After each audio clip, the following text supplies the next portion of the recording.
What if I told you one nervous court painter accidentally exposed one of history's greatest political betrayals? Florence, 1497. The city is ruled not by a prince, but by a barefoot preacher, Girolamo Savonarola. He has driven out the Medici. He burns vanities in the square, silks, perfumes, books, even paintings. In a small workshop, a young painter named Fra Bartolomeo hesitates over a canvas. He once painted for the Medici, now admitting that could mean prison or worse. Savonarola's sermons haunt him. Give up luxury, serve God. Bartolomeo burns some of his own works in the bonfire. But the city is divided. Bankers miss the old days.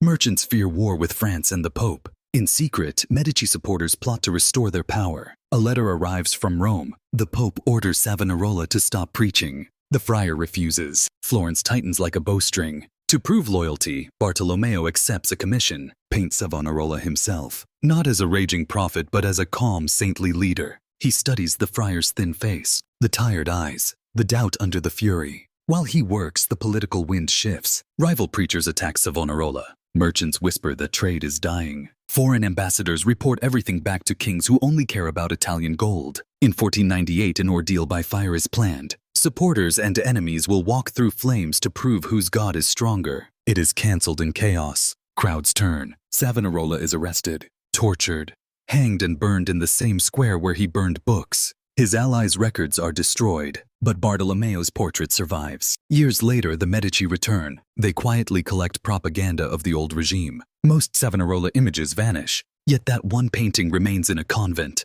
Art historians study it. They compare its date with letters, embassy reports, account books. They see the moment when Florence pivoted, when fear of economic collapse beat religious zeal. Modern scholars reconstruct faction lists, funding networks, even the timing of Medici bribes, partly from who paid for which altarpiece, at which altar, on which day, all traced back to a young artist who almost quit painting for God, then captured on wood the face of a man whose fall opened the door for the High Renaissance, for Michelangelo's David, for Machiavelli's cynical theories. One portrait, brushstrokes laid down in a city choking on smoke and prayer, now reveals how money, faith and power wrestled over Europe's future. One portrait reveals Europe's